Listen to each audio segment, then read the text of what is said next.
Salut à tous et bienvenue dans ce live sur la chaîne Twitch You Are Thunder France. C'est Pierre qui vous parle. Je suis très heureux de vous retrouver 2 semaines ou presque maintenant après le début de la saison. Ça passe vite quand même, ça passe vite. Ouais. En ce week-end d'Halloween, je suis en ligne avec Constant qui n'a pas besoin de costume pour ressembler à Josh Giddey. Comment ça va, Constant? Ouais, c'est fini Halloween là, ça y est, ça commence déjà à faire des tweets sur Noël, donc bon. Non, mais très content de vous retrouver. Oui, bah et hier j'étais en Josh Giddey évidemment. Aujourd'hui, je garde mon costume de Josh Giddey selon certains. Non, bah ça va très bien. Content de vous retrouver pour ce live garanti 100% calme et joie de vivre et bonheur. On va dire que des choses positives sur les joueurs, et etc. Ouais, donc salut à tous ceux qui nous rejoignent. Je vois qu'il y a des nouveaux, maintenant on peut le voir aussi parce qu'on a augmenté de statut sur Twitch. On peut voir ça, Constant. J'avais jamais vu, c'est incroyable, c'est incroyable. Donc, Il y a des petits nouveaux. ouais, donc tous ceux qui nous rejoignent, bienvenue.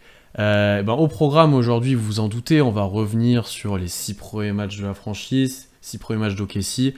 On a hésité à enregistrer la semaine dernière, on vous avoue. Et Heureusement qu'on l'a pas fait. voilà, parce que on va se le dire, ça allait être très très négatif si on avait enregistré après 3 matchs, 3 matchs ratés, 3 matchs où on n'avait rien vu concrètement, où personne n'était au niveau.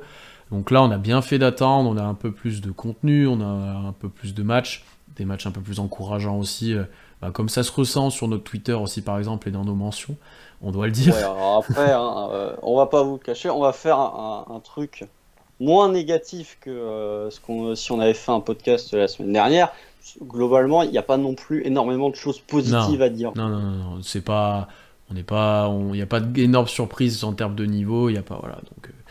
Mais il y a quand même des joueurs qui se révèlent un peu mieux qu'au début, il y a quand même des joueurs qui se réveillent, voilà, il y a d'autres choses à dire, c'est un tout petit peu plus positif. Donc déjà, n'hésitez pas à donner vos avis sur les différents points qu'on va aborder, à poser des questions.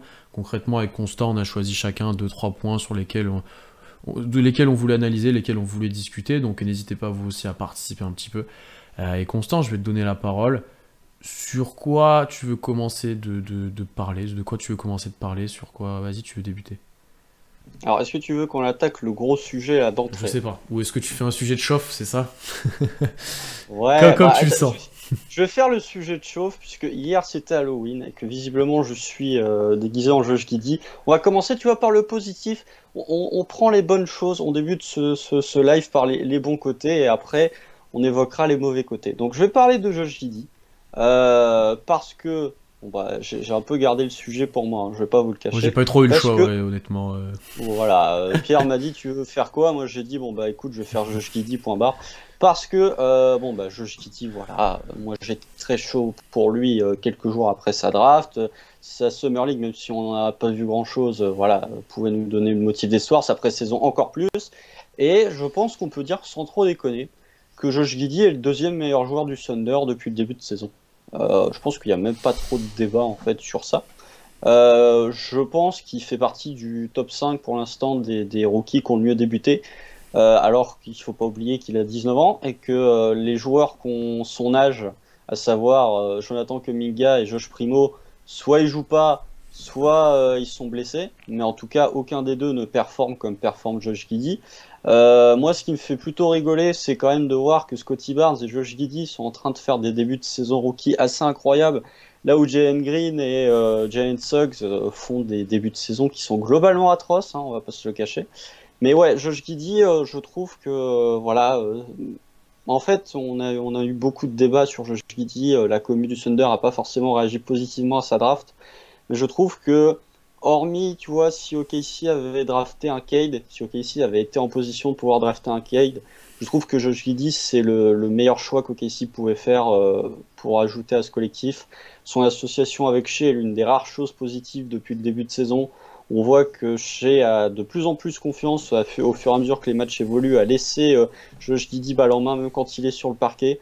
Josh Giddey, il plante ses tirs. Alors c'est encore irrégulier, mais il plante ses tirs à 3 points. Je trouve que son tir je suis un peu rassuré sur son tir comparé à ce que je ne l'étais avant qu'il mette un pied sur un parquet NBA. C'est déjà le meilleur créateur de l'effectif. Il tourne à quasi 6 assists par match en perdant que 2 ballons. Donc déjà l'assist ratio turnover il est excellent. Il pourrait, très honnêtement, si ses coéquipiers avaient des mains, il pourrait être à 7 ou 8 passes par match parce qu'il y a des passes incroyables que ses coéquipiers rentrent pas. C'est pas des passes difficiles en plus, je vous parle pas de tirs à 3 points contestés, c'est juste des pick and roll par exemple où Josh Giddey sert parfaitement à un Zaya Roby ou à un Derrick Favors et les deux sont pas capables de mettre un panier facile. Donc ouais, Josh Giddey en termes de création, je pense qu'il sera largement le meilleur passeur de toute la QV et la de rookie cette saison en termes de stats. En termes de créativité, voilà, c'est excellent aussi. Il commence à nous montrer des petits flashs, voilà. Donc en attaque, il y a un petit flotteur là, un petit runner layup, un runner flotteur plutôt là qui commence à développer que je trouve très intéressant aussi.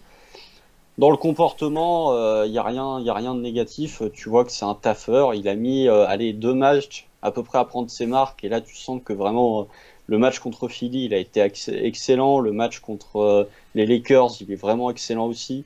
Donc voilà, pas grand-chose de plus à dire sur Josh Giddey, si ce n'est que je pense qu'on est tous très satisfaits de voir ce que fait Josh Giddey.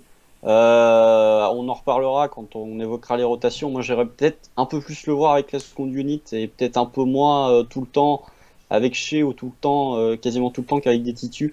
Mais ouais, Josh Giddey, très très grosse satisfaction de ce début de saison. J'ai pas grand chose à ajouter, honnêtement, on est tous dans le train, on est tous archi satisfaits de ce qu'il fait. Déjà, en termes de passes, il est quand même à 34 d'assist percentage. 34, c'est énorme. C'est énorme, c'est vraiment le créateur premier maintenant d'OKC, parce que Shea est vraiment dans ce rôle de scoreur. Mais j'ai quand même plutôt envie de parler, moi, de ce qui surprend, en fait. Parce que là, il est top 3 rookie, je pense, pour l'instant, sur la saison. Oh, attention. Moi, je pense que je mets que Barnes et Mobley devant lui, sur la saison. Chris Duarte, quand même. Ouais, mais ça se débat. Honnêtement, hein, je pense qu'il en est pas loin, tu vois. Donc... Moi, il est top 5. Je pense que tu vois, Mobley est quand même en train de faire un truc assez fou. Mobley là. est vraiment fort. Scottie Barnes, il est en train de fermer des bouches et vraiment, je le trouve incroyable. Pourtant, Dieu sait qu'on n'était pas chaud sur lui. Je le trouve incroyable. C'était clairement le bon choix à faire pour les Raptors. Voilà, sans faire des conclusions hâtives, mais je trouve qu'il va apporter quelque chose de malade. Et Chris Duarte, même s'il a 24 ans, force est de constater que malgré le début de saison calamiteux d'Indiana en termes de bilan, même si dans le jeu c'est pas si nul, je trouve que Chris Duarte se dégage vraiment bien comme un bon joueur. Non, mais plus globalement, je voulais parler des choses peut-être qui sont plus surprenantes avec Giddey. Déjà, tu as parlé un petit peu de son tir. C'est vrai qu'il est honnête, 33% je crois sur le début de saison. En fait, tu vois que ça sera pas, pour l'instant en tout cas, c'est pas négatif pour lui, c'est pas un frein. Il peut pull-up quand il y a besoin, sans que ça soit une arme, mais ça sera un minimum efficace. En spot-up, je le trouve plutôt à l'aise. Il manque encore un petit peu de stabilité, il y a des trajectoires des fois qui sont un peu hésitantes, il tire pas forcément tout le temps de la même façon. Je pense que ça va se régler au fil de sa carrière, au fil même de la saison, j'ai envie de dire, vu la vitesse où il évolue. En termes de comportement, tu l'as dit, c'est parfait. Son flotteur, ça c'est une chose qui m'a surprise, tu l'entends parler, mais là sur les derniers matchs, c'est une arme par contre là qui est vraiment efficace, qui sait vraiment bien s'en servir, parce que sa gestion de corps, sa gestion des défenseurs, de l'espace dans la raquette, etc., c'est élite, honnêtement, c'est vraiment très fort. Intelligence de jeu aussi, hein, après ça on le savait un peu plus, et par contre là où moi j'étais le plus surpris, c'est physiquement, parce qu'en fait il est prêt.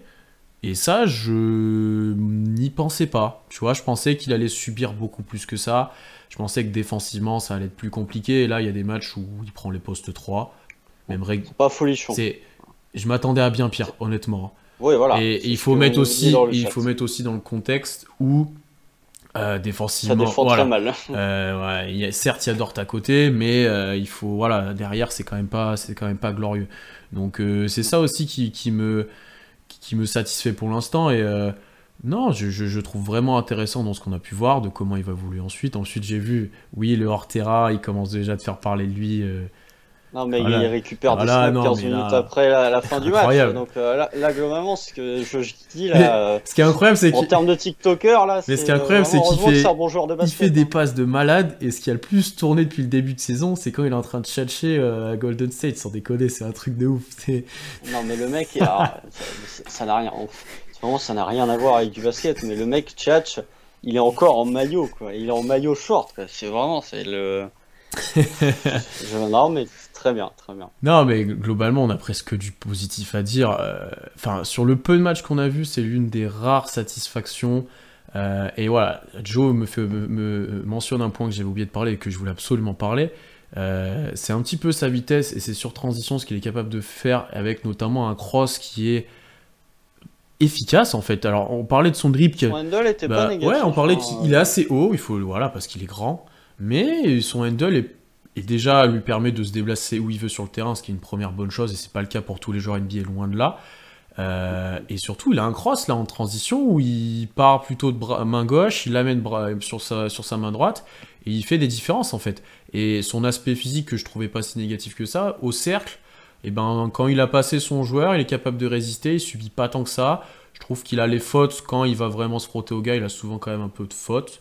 Tu vois, là-dessus, je m'attendais vraiment à ce qu'il se fasse défoncer. Genre, Par contre, les lancers, faut ouais, les rentrer. par contre, faut hein. qu'il progresse un petit peu au lancer, mais tu vois, déjà, je suis satisfait sur ces points-là. Donc, c'est plus que positif quand, encore une fois, comme tu l'as beaucoup dit, c'est le joueur plus jeune de la ligue ou l'un des plus jeunes. Donc, C'est le deuxième ouais. plus jeune. Il n'y a que Josh Primo qui est plus jeune que Et lui. puis après, en termes de passes décisives, enfin, on est dithyrambique dessus tout le temps sur le compte et sur Non, le. mais c'était pas, c'est pas une surprise. Et Enfin, je veux il dire, en sort 2-3 et encore les mecs mettent rien. C'est-à-dire que mettez-lui un vrai genre de pick and roll pour poser les écrans, etc. met- C'est. Mettez-lui un John Collins Hmm, ou un Clint Capella.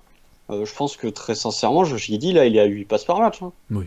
Quand tu vois, Déjà. quand tu vois les certaines que loupe la Favors, il y en a une là au dernier match, enfin qui est incroyable. Il va Il y en a, il y en a au moins deux à chaque match. Très honnêtement, il y en a au moins deux à chaque match.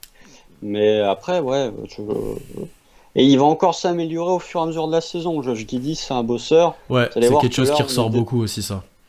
on est déjà très satisfait de Josh Giddey. Je pense que quand on verra les 10 derniers matchs de la saison, on verra qu'il y aura eu un vrai step de franchi entre le premier et le dernier match de saison régulière. Et on peut aussi souligner le fait que le triple-double n'est pas encore arrivé. Il n'est pas passé très loin là, je crois que Non, c'est contre Philly là. Il est en 18-17 je crois, ou 18-10-10, 18-18 pardon. Je pense que ça va arriver, mais premier joueur, enfin plus, il n'y a que LeBron qui a été plus jeune que Giddey à enregistrer un double-double avec 10 passes. point Ouais. assist.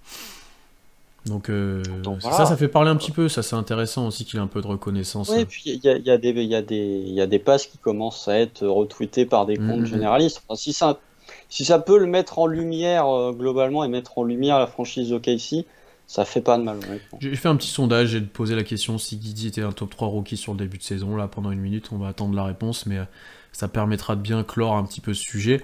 Mais concrètement, on est tous dans le train, et je pense que pas mal de gens commencent de l'être en plus, en dehors d'OKC.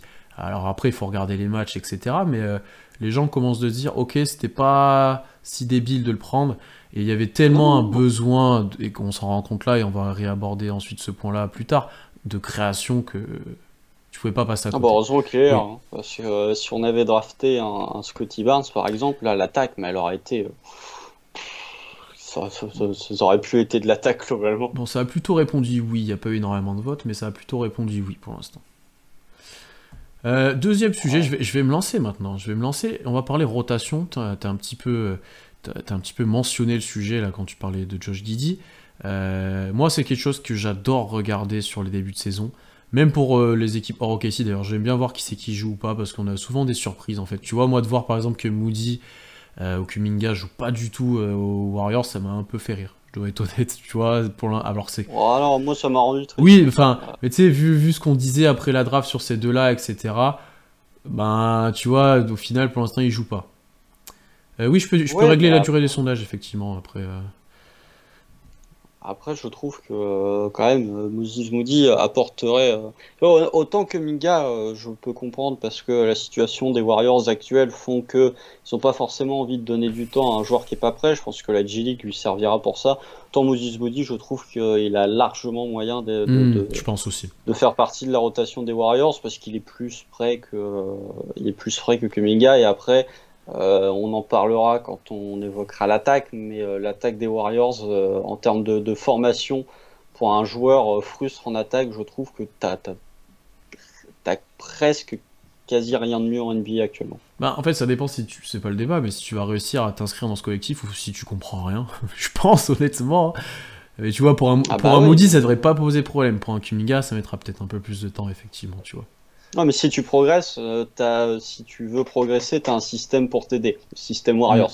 Si tu veux progresser en attaque au OKC, il faut un peu te démerder tout seul. C'est pas la même situation, effectivement. Et c'est vrai que les rookies de Charlotte aussi, ça joue pas forcément pour l'instant, effectivement. Non, mais par contre, Charlotte ça joue. Ça devrait. Les rotations. Donc, comme je vous le disais, j'aime bien regarder ça en début de saison. Et pour l'instant, c'est assez dur à analyser ce qui est fait du côté d'OKC. D'abord, si on parle en termes de 5 majeurs, bon, c'est assez simple, il y a un quatuor qui se dégage et qui va sûrement se dégager toute la saison. Shea, Giddey, Dort, Bazley. Et il y a cette incertitude au poste 5 que nous, on avait déjà avant la saison et qu'apparemment Mark Daigneault a encore. Il n'a pas tranché. Il n'a pas tranché, j'ai l'impression, et c'est un point que j'ai peut-être abordé, c'est que selon le match-up un petit peu, Favors a starté 3 fois, JRE 2 fois, Roby 1 fois. Il faut aussi prendre en compte que sur les back-to-back, on a pu le voir, Favors est laissé au repos un match, Muscala l'autre. Et surtout sur ce poste-là notamment, il n'y a aucune stabilité dans les rotations et l'utilisation des joueurs. Roby a starté, puis après il était sorti de la rotation, après il est re-rentré pour défendre sur Anthony Davis, il a fini le match là lors de la victoire. Ensuite on l'a très peu vu contre les Warriors, enfin il utilisait un peu de manière sporadique. JRE, il a joué un petit peu au poste 4 aussi par moment, tu sais pas trop comment il va jouer. Muscala c'est pareil, il n'y a que Favors que quand il est là il semble quand même avoir un rôle un peu plus grand, et encore. Encore. Il joue 17 minutes. Oui, non, mais au moins, tu sais, quand il start, tu sais qu'il aura des minutes un peu de starter, tu vois, pas énormément, mais tu vois. Et je pense que c'est un peu selon le match-up, tu vois, tu défends pas de la même façon contre les Lakers que contre les Warriors. Tu vas pas demander la même chose à ton intérieur, tu vas pas faire les mêmes choses, donc je pense qu'il essaie. Je pense qu'il regarde ce qui marche le mieux. Là, l'exemple de JRE avait gagné le droit de starter parce qu'il avait été très bon apparemment à l'entraînement, il avait fait un bon match avant. Ça, je trouve ça aussi... Non, mais ça... Non, dans un sens, je trouve ça encourageant pour un joueur. Dans un autre, je me dis... Mais c'est une équipe NBA. Ouais, voilà. Après, je sais pas si c'est le match... Est-ce que c'est le match où Favors n'était pas là? Je sais plus comment ça s'était fait celui-là, mais... Bon, ok. C'est bien, t'as bien travaillé à l'entraînement, du coup, ton petit bonbon, tu vas starter au poste 5. Non, mais tu vois que ça manque de stabilité, et je pense qu'il y a une recherche de solutions qui est en cours, en fait, parce que quand tu changes comme ça, je pense que d'une part, t'aimerais bien trouver un starter fixe, et c'est que t'arrives pas à le trouver, et qu'il y a... il faut le dire, ça marche pas forcément pour tout le monde. Certes, JRE a fait des bons matchs, Favors a fait peut-être quelques bons passages, Muscala aussi, même Roby, contre les Lakers, il a été bon. Mais t'as pas cette stabilité sur ce poste-là. D'ailleurs, même globalement, depuis les derniers matchs, et ça tourne pas tant que ça en fait. Et je vais vous mettre un lien dans le chat, un très bon schéma, un site internet qui fait ça, pour les rotations. C'est assez intéressant à regarder, et en fait, quand vous allez regarder, vous allez très vite voir ce qui se passe. Concrètement, Shea joue les débuts de match, joue les débuts de quart-temps. Voilà, il est là au début, il est là à la fin de la première mi-temps, il est là au début du troisième quart-temps. Et si c'est serré, il jouera à la fin. C'était rarement le cas pour l'instant. Giddey, c'est un petit peu pareil. Mais c'est un point que tu as abordé. Il a quand même pas mal de minutes, si on regarde le schéma, quand Shea n'est pas là. C'est-à-dire début de deuxième quart-temps, où normalement tu le vois un petit peu balle en main, tu le vois sans Shea à côté de lui. Et début de quatrième quart-temps, où soit l'écart se fait, soit on arrive à remonter. Tu vois, là tu as un petit peu de minutes comme t'espérais pour Giddey, mais effectivement, il n'y en a pas tant que ça. Ensuite, ce qu'on peut voir, c'est que Dort, lui, suit presque les minutes de Shea, selon ce schéma-là. Beasley aussi. Ce qui pourrait porter à débat, d'ailleurs, si on parle de lui aujourd'hui, c'est ce qu'il ne faudrait pas qu'il ait un temps en dehors de Shea et de Dort, tu vois, pour avoir... Bon, il a déjà des responsabilités, mais tu vois, autre chose. Donc, franchement, tu fais un petit Josh Giddey et Darius Bazley avec des joueurs de banc autour en début de deuxième quart-temps. Moi, je pense que ça pourrait servir aux deux.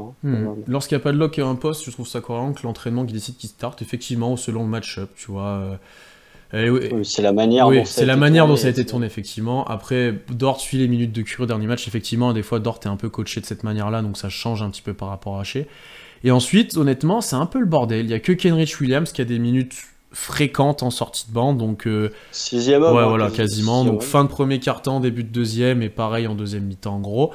Et après c'est le bordel. Après c'est le bordel. Théo a peu de minutes là récemment, bien que Treman ait été envoyé, en G-League. Beaucoup, on l'a peu vu, nous on avait beaucoup d'espoir pour lui. Pour l'instant, il n'a pas énormément de temps de jeu. Parce qu'il est nul aussi. Hein. Oui. J'avais pas prévu d'en parler, mais le truc c'est je sais pas s'il est si nul que ça quand il rentre sur le terrain, mais il a même pas il peut même pas s'exprimer pour moi. Tu vois, il va jouer du garbage time. Des fois, il a pas les ballons. Tu l'utilises en spot-up. Enfin, c'est pas le but pour beaucoup, je pense. Ouais, moi, c'est ça qui me déçoit peut-être pour l'instant le plus. Effectivement, c'est comment. Moi, je suis déçu de voir qu'il n'y a pas de progrès. Et ça, je vais en parler aussi quand on parlera de Théo Malédon. Il y a pas de progrès. Est-ce que tu peux en voir, tu vois? Dans moi, les pourcentages, déjà, il y en a pas. Oui, mais moi, c'est ça que j'attends de voir. Est-ce que tu peux en voir des progrès? Je suis pas convaincu, tu vois. En fait, faut quand même. À partir du moment où tu as un Josh Giddey qui a quand même des défauts qui peuvent se ressembler enfin, qui peuvent être équivalents à ceux de Poku, tu vois, un peu skinny, un peu pas prêt physiquement. Quand tu vois qu'un Josh Giddey se démerde largement mieux qu'un Poku en utilisant. Alors que Josh Giddey n'est qu'à 33% à 3 points. Mais quand tu vois que Josh Giddey te lâche des flotteurs, etc. Et que Poku, t'as plus de 50% de ses tirs qui sont pris à 3 points. C'est quand même pas le même joueur, Constant. C'est pas. Je dis pas que c'est le même joueur. Est-ce que j'ai dit que ni le même le profil joueur? physique. Non. C'est quand même deux joueurs, on a dit, ils vont souffrir physiquement en arrivant à NBA. C'est des joueurs au moment de la draft. Et même là, cette saison, quand on parlait de Poku, on disait physiquement, ils sont pas NBA ready. Ils ont pas un physique qui est NBA ready. Et je trouve que Josh Giddey se débrouille, alors que Poku, alors, il est pas aidé par le coaching, certes, mais t'en as un qui se débrouille pendant que l'autre qui a montré des bonnes choses en fin de saison. Attends, Poku, quand il pose à 25-10 sur les Clippers, tu vas pas me faire croire que c'était moins le Dawa que ce que c'est actuellement. Non, je suis d'accord. Après, il avait du ballon. Et pourtant, il se débrouillait. Il avait du ballon. Là, je trouve qu'il a pas le ballon. Il a jamais la balle.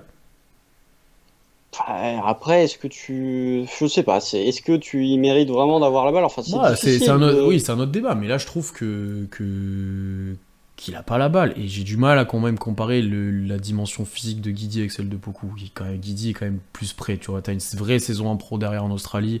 Il est quand même plus gros déjà, alors qu'il est plus petit. Poku a une saison en pro l'année dernière aussi. Oui, mais on sait la difficulté que ça a été physiquement. Hein. Mais du coup, oui, après on peut être déçu que ça n'a pas évolué. Mais moi, je me demande si il a eu vraiment sa chance de pouvoir montrer qu'il avait évolué. Je suis pas si sûr que ça, tu vois. Je suis pas si sûr que ça. Mais globalement. Faudrait-il qu'il met pas un tir. Ouais. Mais globalement, les jeunes, enfin très très jeunes, enfin en dehors de Giddey, Treman, on l'a peu vu quand il était là. Apparemment, le fait de l'envoyer en G-League, c'était dans le plan depuis le début. Ce que j'entends, ça a été fait l'année dernière aussi avec Poku.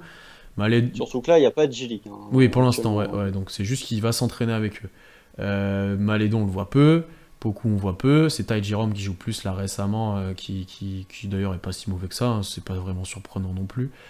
Il met pas un tir non plus, mais bon. Mais je le trouve moins mauvais que d'autres dont on va parler. Largement. Attends, c'est pas moi qui vais critiquer Ty Jerome, attention. Mais tu vois, par rapport, on fait pas n'importe quoi, on met pas que des jeunes non plus. Enfin, Kenrich Williams, c'est un bon temps de jeu.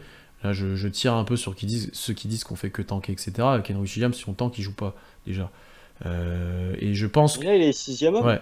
Et je pense d'ailleurs que Daynot, là aussi, cherche quand même ses rotations, cherche des solutions. Tu vois, un deck, il a eu des passages où il est rentré parce qu'il y avait de l'écart, parce que il y avait moins 25, voilà, il attend. Ouais, mais il y a des fois où il a permis de revenir un petit peu, des fois il a été intéressant, tu vois. Je me dis, Ty Jerome aussi, il a été utilisé un peu comme ça. Je pense que là aussi, les mecs ont leur chance, après à voir ce qu'ils en font. C'est pas compliqué. En NBA, on considère qu'un joueur fait partie de la rotation à partir du moment où il a 12 minutes de temps de jeu. Il y a 11 joueurs qui sont quasiment à 14 minutes dans le roster de Casey. Donc tu fais une rotation à 11. Donc t'as quasi pas de joueurs qui sont... Et encore, t'as Treman qui est à 10 minutes et t'as Roby qui est à 10 minutes. Donc t'as quasiment 13 joueurs qui sont dans ta rotation. Alors les 13 jouent pas tous les matchs, mais ils ont toujours leur temps de jeu.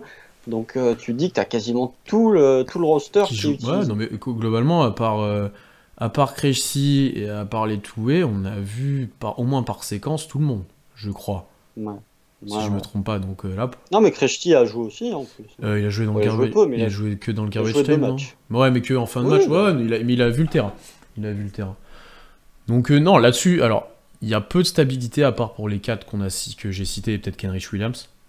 Mais il y a du test. Ça, il y a du test à foison. On cherche des solutions, on teste les joueurs. Il y a un peu de stabilité pour Muscala quand même. En Tu- termes de tu- rotation et de Dans le rôle de sortie de banc. Peut-être Ouais, plus je trouve récemment que- alors, mais... Plus récemment, ouais. Mais je trouve que Muscala est quand même. Tu sais que lui, il va avoir son quart d'heure de jeu avec ses tirs à 3 Ouais, points. mais tu vois, au début de saison, il y a des matchs où il a pas joué, non? Oui, Donc c'est oui, pour ça il a que- manqué. Non, il a manqué, je crois, il a manqué le premier match, si je dis pas de bêtises, Ouais. contre Utah. Il y en a un qui joue pas parce que c'est un back-to-back, sinon il a Ouais, joué tous les ok. autres. Mais ouais, ça reste pauvre en stabilité. Bon. Ah bah oui. Après, attends, ça, on c'est est sûr. équipe la plus jeune de la ligue. Beaucoup de changements par rapport à l'année dernière. Enfin, par rapport à la fin de saison dernière, voilà, tout ça. Enfin, voilà, il y a plein de choses à construire. T'as des joueurs qui ont un rôle qui est bien trop grand pour eux. Attends, on arrive. Voilà, il y a J'arrive. pas mal de choses à prendre en compte. Donc soyons patients aussi là-dessus. Je pense que ça va stabiliser au fil de la saison. Et si ça ne le fait pas, c'est que on est vraiment dans une phase de test. Et voilà. Après, mais c'est intéressant de voir ce qui se passe parce que c'est quand même un point sur lequel on avait pas mal d'incertitudes. Et bah, force est de dire que Daynault en a aussi. Non, mais il y aura une rotation un peu plus calibrée au fur et à mesure que la saison va évoluer. Mais Aussi quand il y aura des matchs serrés, parce que quand t'as aucun match serré, ça te change complètement ta rotation, faut le dire aussi. ouais, alors après, il y a quand même eu 2 matchs serrés, les 2 rotations n'avaient rien à voir. Hein. Parce que t'as un comeback. Tu vois ce que je veux dire? Oui, oui, mais bon, sur Oui, le oui. comeback, est-ce que tu as tous les artisans du comeback qui sont là en fin de match contre les Lakers? Non. Hein. Non, je suis d'accord avec toi, je suis d'accord avec toi. Non, mais si t'as une succession de matchs serrés, je pense que t'auras peut-être à peu près la même rotation. Dans un match où les deux équipes restent collées tout le long à peu près, tu vois. Ouais, À bah, voir. À voir. faudrait que ça existe ça Oui. après. Mais non, mais faut regarder une équipe par exemple, même si eux aussi, Dieu sait qu'ils sont mauvais. Une équipe comme Houston a plus Hmm. de régularité dans ses rotations. C'est vrai. Même Orlando, je pense qu'Orlando a plus de régularité dans ses rotations. Hmm. Voilà, mais bon, après, on va pas parler des Spurs, parce que vraiment, je m'excuse d'ailleurs, mais à culpa, les Spurs sont vraiment excellents sur ce début de saison. C'est de toutes les équipes là en rebuild, c'est vraiment eux Qui qui jouent le tirent mieux. leur épingle Qui du jouent le jeu. mieux. Ouais, non, ouais, c'est sûr. Ça joue, ça se bat. Ils ont tapé les Bucks à domicile. Enfin, ils ont tapé les Bucks à Milwaukee. Ils se sont accrochés contre les Spurs. Enfin, ils se sont accrochés contre Denver. Les Lakers, ils les emmènent en overtime. Enfin, non, vraiment, le début de saison des Spurs, c'est vraiment très, très, très Parce intéressant. qu'ils ont des joueurs un peu plus près globalement et qui ont un peu plus de repères, ça se voit, tu vois. C'est mieux coaché.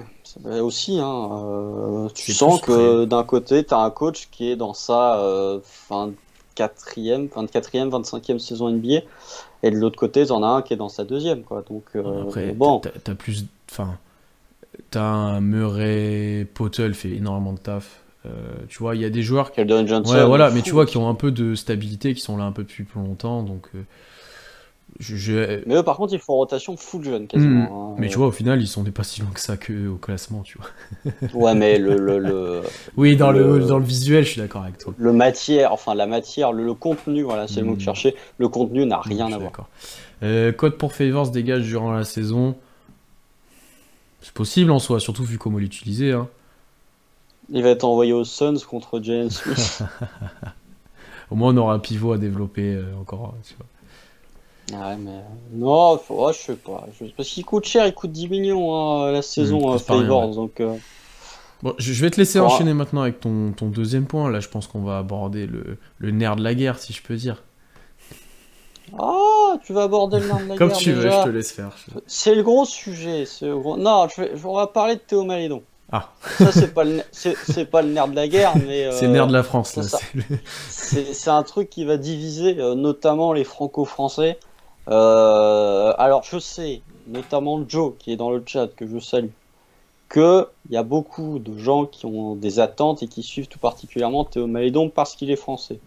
Sachez que j'en ai globalement pas grand-chose à faire que Théo Malédon soit français. Je le juge en tant que joueur NBA et je vais pas lui faire une préférence de traitement juste parce qu'il est français, comme je vais pas le défoncer plus que les autres juste parce qu'il est français. je juge le joueur tel qu'il est, point. Bah, c'est pas ouf, globalement, le début de saison de Théo Malédon. On est sur des bases de Terence Ferguson en termes de cardio sur le terrain, en termes d'inutilité sur le terrain. Sauf que Terence Ferguson au moins défendait un minimum. Mais là, on est sur un début de saison où Théo Malédon, il joue 15 minutes par match. Alors, si je peux donner des circonstances atténuantes à Théo Malédon, oui, le fait de ne plus être titulaire n'aide pas. Oui, le fait d'être dans une attaque qui ne ressemble à rien n'aide pas non plus. Malgré tout, ce que montre Théo Malédon, bah, c'est pas grand-chose. C'est pas grand-chose. 15 minutes de jeu, 22% au tir, 16% à 3 points. Théo Malédon, 16% à 3 points, avec des tirs. Enfin, là aussi, on est sur du Terence Ferguson, c'est-à-dire que les rares fois où ça rentre, ça fait ficelle. Quand ça rentre pas, il y a des airballs de Théo Malédon cette saison, et il n'y en a pas un, il y en a plusieurs, hein. C'est pour ça que je les mentionne. C'est un joueur qui a totalement perdu confiance, je pense. C'est quelqu'un qui ne force pas sa nature, et c'est quelque chose de très franco-français, ça aussi, hein. Quand on parlait de Kylian Hayes, Franck Ntilikina, à partir du moment où il joue plus au Knicks, c'est bizarre, ça devient un bon joueur, c'est étonnant. Mais Kylian Hayes, c'est la même chose, Théo Malédon, c'est la même chose. Il va falloir forcer sa nature à un moment, même Sékou, là je vois dans le chat, Sékou, voilà, il y a un problème de mentalité. Alors je sais pas à quoi c'est dû, mais du côté des Français, il y a un vrai problème de mentalité à partir du moment où ils arrivent en NBA. Si t'es pas un Rudy Gobert et que t'as une mentalité un peu à l'américaine, tu te fais vite marcher sur les pieds, du coup t'y arrives pas. Et Théo Malédon manque de nasty entre guillemets, mais faut qu'il force sa nature parce que là un pivot n'importe quoi, mais un meneur qui ne sert à rien en attaque, qui en défense a de grosses lacunes, qui ne s'est pas renforcé, hein. Il s'est renforcé en termes de muscles, mais en défense il ne sert pas plus que l'année dernière. Je me pose des questions de savoir à quoi a servi finalement cette préparation cet été, si c'est pour voir le résultat qui sont sur le parquet. Je pense très honnêtement que aller en G-League lui ferait énormément de bien.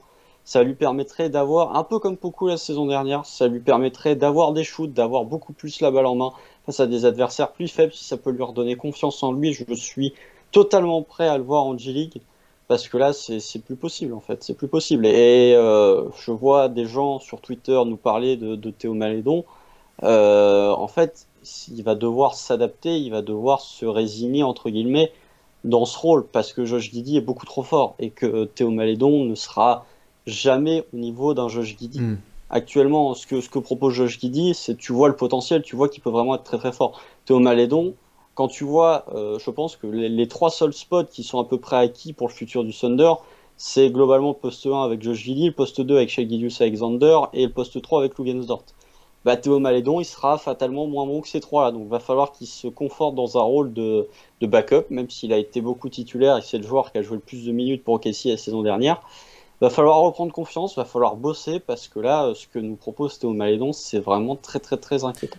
Et je réponds à certains trucs qu'on voit dans le chat. Oui, c'est un deuxième tour, mais tu viens de le dire, c'est le joueur qui a joué le plus de minutes pour OKC la saison dernière. Et il avait montré des choses. Oui. C'est pour ça qu'on a des attentes. À un moment donné, le tour de draft, etc., c'est plus une excuse indéfiniment. Surtout pour Théo, qui est annoncé bien plus haut, etc., et qui avait une grosse expérience.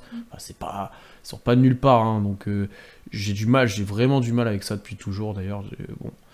Effectivement, Giddey est avantagé, il a été pick 6, mais il est 20 fois plus fort que Théo sur le début de saison, donc ça, c'est pas un passe droit le fait qu'il soit titulaire, loin de là, je pense, vu ce qu'il montre. Oh non, je Giddey, mais il mérite sa place. Non, mais je réponds aussi à certains trucs que j'ai vus sur Twitter, où genre, ça y est, Giddey est arrivé, donc ils l'ont mis dans le 5, et Théo il joue plus. Ouais, mais l'autre il est 20 fois plus fort, donc forcément, au bout d'un moment, par rapport à Théo, bah, on en a déjà beaucoup parlé, mais comme tu l'as dit, l'environnement, c'est dur pour lui, c'est pas un collectif établi, il n'y a pas un rôle qui lui convient, enfin c'est vraiment compliqué pour lui et il doit forcer sa nature et ça je pense que c'est quelque chose qui n'arrive pas. L'année dernière il était bon quand il était à côté de Shai, quand il était en spot-up, quand il était en deuxième ball handler. Là quand tu sors du banc et que c'est compliqué pour lui, donc j'ai hâte de voir s'il arrive à remettre des tirs. Je pense que c'est le seul moyen pour lui de se débloquer. C'est là pour l'instant, il met rien. L'année dernière, il mettait au moins en termes de tirs extérieurs. Là, pour l'instant, c'est compliqué. Est-ce que s'il se remet à avoir des tirs, le fait que Treman soit plus là et qu'il va jouer un petit peu plus, etc., ça peut le débloquer? J'ai espoir. Mais ça, c'était son arme première l'année dernière, et ce qui lui permet de débloquer un peu de place sur les drives, voilà, de compenser un peu le reste. Ensuite, défensivement, encore une fois, est-ce qu'on peut juger les joueurs, là, sur le temps qu'on l'a vu, sur, voilà, je suis pas si sûr que ça. J'attends de voir, mais là, si ça continue comme ça, il va sortir de la rotation, en fait. Je pense, hein, parce que Ty Jerome est en train de prendre clairement sa place, donc c'est même pas histoire qu'on n'est pas patient, là, c'est ce que je vois, il y a eu que 6 matchs, oui, mais c'est qu'en fait, début de la saison, il jouait plus que ça, il a pas prouvé, alors que d'autres vont pas attendre. Typiquement, Ty Jerome, pour l'instant, il prouve plus que lui. Même Treman était peut-être meilleur que lui sur le début de saison, alors que Théo a 1 an de plus, pour le coup, a plus de base, devrait défendre mieux, que ces deux-là, devrait être plus adroit, je sais pas, mais plus constant dans le jeu globalement. Et là, il a un impact qui ne se voit pas, Donc sur ce début de saison, oui, on peut être déçu de Théo parce qu'on le voit de moins en moins sur le terrain et de moins en moins bon. Donc c'est assez compliqué, hein. Et dans un effectif comme ça, certes, tu peux peut-être très vite monter dans la rotation, mais peut-être que tu peux descendre vite. Ça sera à voir. Tu vois, est-ce qu'il va avoir indéfiniment sa chance? Est-ce que, tu vois, je sais pas. Là, il sera plus dans le 5, ça tu l'as dit. Le 5 majeur, sauf blessure, est verrouillé. C'est peut-être ça qui pourrait le relancer, on va pas le souhaiter, hein. Mais t'as une blessure, il retourne, il a un rôle plus grand, peut-être ça le relancerait, mais pour l'instant, ouais, ça fait 6 matchs, mais 6 matchs où il est décevant. Il faut le dire quand même. On peut pas. Voilà. Non, mais alors, je vois dans le chat, ça fait. Il y a des avis qui sont vraiment bipolarisants autour de Théo Malédon. J'ai l'impression c'est soit On attend, on soit. se moque, soit on attend au-delà de. Peut-être du raisonnable, hein, parce que Vincent, je te vois, oui, hein, enfin, on juge sur 6 matchs, mais en même temps, il y a eu que ça. Donc, je te dis pas que Théo Malédon va être nul tout le restant de la saison. Je te dis que pour l'instant, de ce qu'on voit, c'est inquiétant justement pour le futur. Et je parle même pas du fait d'être meilleur qu'un Josh Giddey, je parle du fait de ce qu'on a vu de Théo Malédon la saison dernière et ce qu'on voit de lui comparé à la saison dernière. Je suis désolé, vous regardez les 6 premiers matchs de Théo Malédon la saison dernière, est-ce qu'ils sont pires que les 6 premiers matchs de Théo Malédon qu'on a vu cette saison? Ils sont bien meilleurs, je pense. Je les ai pas en tête, mais je suis pas convaincu que ce soit pire l'année dernière que ce qu'on voit cette année. Et même la saison dernière, il a montré des choses. Même si moi, j'étais pas fan de tout, il a montré des choses. Là, tu ne vois plus rien, en fait. Et mon point, c'est que je ne veux même pas le comparer à Josh Giddey, parce que voilà, Josh Giddey est trop fort, mais tu compares à un Ty Jerome ou un Treman, qui sont globalement les deux joueurs avec lesquels il est en concurrence. Ty Jerome, je veux bien qu'il ne rentre pas un tir qui peut frustrer, parce que voilà, la sélection de tir parfois est pas très bonne, mais Ty Jerome, au moins, tente des choses. Et c'est ça que j'apprécie chez Ty Jerome. C'est qu'au moins, il essaye de... En fait, que les tirs rentrent pas pour Théo, ok, il y a plein de joueurs, Damien Lillard, par exemple, sur ce début de saison, rentre pas un tir. Tant pis, ça va revenir au bout d'un moment. Je pense que Théo a suffisamment de qualité à 3 points pour remettre des paniers. Mais s'il les tente même pas, en fait, il va pas les rentrer. Il va pas s'améliorer. Et encore une fois, c'est quelque chose que je soulignais déjà la saison dernière. C'est que au bout d'un moment, si tu veux vraiment être un joueur qui perdure en NBA, il faut forcer ta nature. Si tu es quelqu'un de discret, c'est difficile en fait d'être un joueur discret et de perdurer en NBA, encore moins quand tu es une star. C'est pour ça qu'on nous parle pas mal de G-League aussi là dans le chat. Peut-être que la G-League, s'il a un rôle plus grand, ça pourrait le relancer, mais encore une fois, s'il prend pas de tir, qu'il se force pas, comme pendant la pré-saison, il y a des matchs où il s'est forcé. Dans la Summer League aussi. Il y a des matchs où il s'est forcé, ou en Summer League, où il s'est forcé, où du coup il dominait, et là tu disais, bah ok, ça c'est un nouveau Théo, il a vachement progressé, et ça on aime bien. Et par contre, il y a des matchs où il jouait pas en fait. Enfin, il distribuait la balle, etc. Donc, il a besoin de se relancer. Peut-être que la G-League serait une solution, effectivement, mais il faudrait qu'il se force ici aussi à prendre les tirs, à jouer un petit peu pour lui, il faut le dire. Enfin, un Treman, l'entrée en G-League, il va prendre au moins 20 tirs par match, hein, minimum, je pense. Oui, et puis même Treman. Alors, pourtant, je suis vraiment pas satisfait du début de saison de Treman. Je trouve que son flotteur, par exemple, on parlait d'un flotteur pour Josh Giddey, Treman, il avait l'un des meilleurs flotteurs de toute la NCAA, la saison dernière, il l'utilise pas. Je comprends pas. Mais tu vois, Ty Jerome, par exemple, Ty Jerome, typiquement, il aura jamais de prise de confiance. Même si les tirs rentrent pas, il le prendra toujours celui d'après. Théo Malédon, en fait, le problème, c'est que c'est un joueur qui, à mon avis, il y a plein de joueurs comme ça, il y a plein de joueurs NBA, c'est pas le seul, c'est un joueur qui a l'air de fonctionner à la confiance, qui peut vite perdre confiance en soi, et à partir du moment où il perd confiance en soi, en fait, il ose plus. Mais ose, c'est pas grave en fait Ouais, si tu rates des surtout tirs. dans cet effectif-là. Vas-y, prends. Ouais, surtout dans cet effectif-là, en fait. C'est pas grave si tu rates des tirs, c'est pas grave, mais au moins tente quelque chose, parce que si t'essayes pas, bah, tu vas pas y arriver en fait. Au moins tente. C'est pas grave. Franchement, je préférerais, très honnêtement, et on va en parler quand on abordera le cas Bazley, même si là aussi il y a énormément de choses négatives à dire dessus. Je préfère que Théo il prenne 7 tirs et qu'il soit à 30% au tir, plutôt que là d'en prendre 3 et qu'il soit à 22. Très honnêtement. Alors que le live va être long, je sens. Va être très très long si on fait tous Ouais, les sujets. probablement, ouais. On fait tous les sujets. On va enchaîner. Moi, je voulais bien sûr parler de Shai. Lui, on en aurait parlé la semaine dernière, ça aurait été compliqué. Oh, il aurait pris cher. Ça aurait été compliqué. Mais là, depuis quelques matchs, bon, il faut quand même dire qu'il a un peu remonté la pente, qu'il s'est un peu remis d'aplomb, qu'il est de retour à son niveau. Au-delà de ça, plusieurs choses que moi je voulais discuter autour de Shai. Ce qui était intéressant de voir, c'est déjà comment il était traité par les défenses, et force est de dire que c'est compliqué pour lui cette année, encore plus que l'année dernière. Encore plus, il est encore plus ciblé, encore plus de prises à deux, et surtout beaucoup moins de joueurs autour de lui capables de scorer ou de l'aider. Peut-être moins de menaces sur pick and roll parce que power forward, parce que voilà, tu vois. Donc il est moins aidé que l'année dernière, beaucoup plus ciblé, donc forcément c'est un peu plus dur pour lui. Et moi, de l'impression que j'ai, de visuel que j'avais, c'était quand même que en termes de drive, c'était plus compliqué que l'année dernière pour lui, que ça parce qu'il y avait moins d'espace. Du coup peut-être les défenses sortaient moins sur les joueurs extérieurs, et du coup forcément c'est plus compliqué pour lui de driver. Là, il peut moins tirer, il est beaucoup plus défendu dans la raquette. Donc je suis allé voir un petit peu ça. Commence à se diviser un petit peu les tirs qu'il prenait selon le type de possession. Pick and roll d'abord, il est à 8,5 par match, ce qui fait à peu près 40% de ses actions. C'est 5% de moins que l'année dernière. Donc il joue moins de pick and roll que l'année dernière. En termes de drive, c'est celle-là qui m'a intéressé le plus. Il est à 22,5 par match, ce qui est quand même deuxième dans la ligue. Tu sais derrière qui? Je pense que ça va te surprendre. En termes Ouais, de drive, qui drive, le seul joueur qui drive plus que Shai pour l'instant. conférence Est ou conférence Est. Ouest? J'essaye de faire le tour des équipes. Une équipe qui est aussi nulle que nous, voire pire. Qui est aussi nul. Qui est Il n'y a que Indiana. Ouais. Il y a que Indiana. et que Indiana Orlando. Ou Détroit. Sabonis. C'est Indiana, mais c'est pas Non. Sabonis. Brogdon. Ouais, c'est Malcolm Brogdon, le joueur qui drive le plus dans la ligue. Ce qui peut assez surprendre en vrai. Mais, Ouais.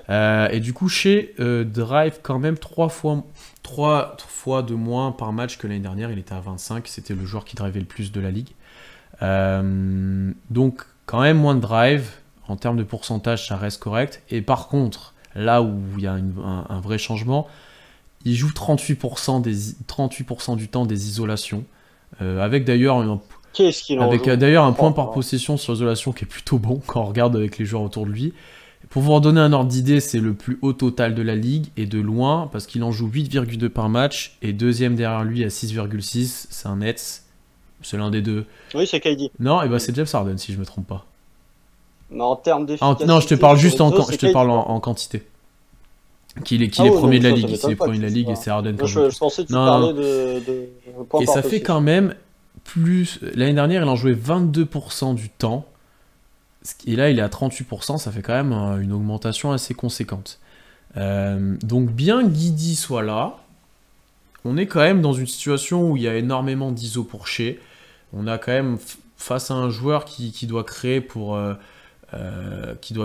lui-même, qui doit se débrouiller tout seul sans grand monde autour. Voilà, on le sait, la plupart de ces paniers qu'il met, c'est des paniers compliqués.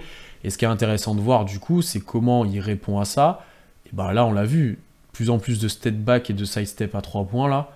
Alors ça, attention, à relativiser quand À même. relativiser, mais c'est une arme qu'il est en train de développer, j'ai envie de dire. Donc ça, c'est une première adaptation qu'on voit, et quand ça tombe dedans, il devient très très chiant à défendre, je vois dans le chat. devient vraiment chiant à défendre.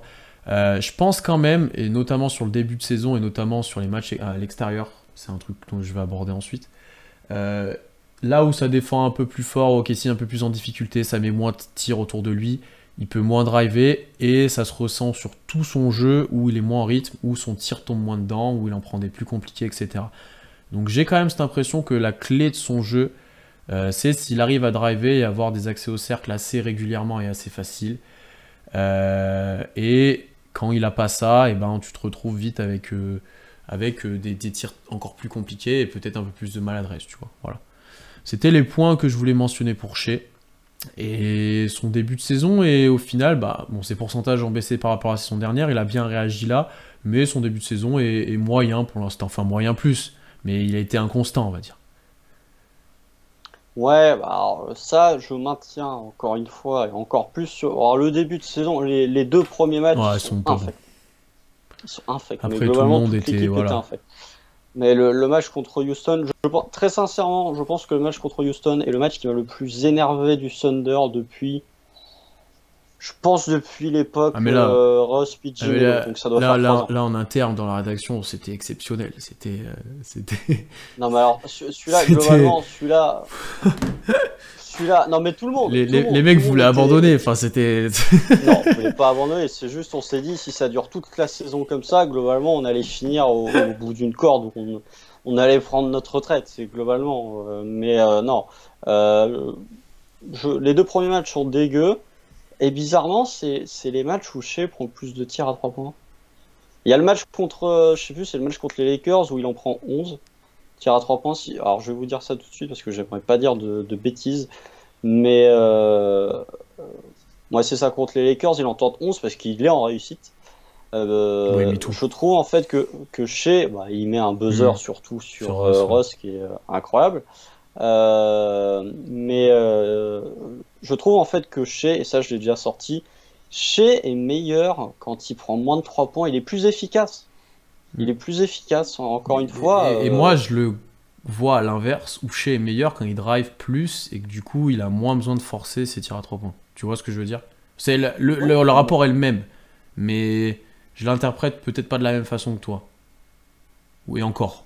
Mais ça dépend en fait si tu considères que Shea tente des tirs à 3 points parce qu'il n'a pas l'accès au drive ou s'il tente des tirs à 3 poins. En Ça fait, j'ai dépend des l'impression fois, que je pense. ça dépend, voilà. Ça dépend. Il y a des fois où il n'a Après, des pas fois, il accès aux force. lignes de Ouais. drive. Par contre, il y a des fois où il va forcer un side step ou un step back. Typiquement, les premiers matchs, c'était ça. Pour moi, Ouais. c'était pas qu'il avait pas accès à la ligne de drive, c'est que il forçait son tir à 3 points. Et voilà, Shea, pour moi, un bon pourcentage enfin un bon volume de tir à 3 points pour Shea, c'est entre 5 et 6. Au-dessus, c'est trop. Même si voilà, son side step, son step back commence à devenir vraiment indéfendable. Encore une fois, c'est une anomalie. C'est vraiment assez exceptionnel, et dans le sens premier du terme, c'est assez exceptionnel d'avoir autant de réussite sur des side steps ou des step back. J'ai pas le pourcentage, mais je pense que, enfin, vous regardez. Je suis pas sûr qu'il soit si en réussite que ça dessus, hein. Bah, vu la difficulté des tirs, Ah je oui, pense par que tu contre, dois oui. quand même Mais être, je pense que ça sera à terme une arme qu'il utilise régulièrement, hein.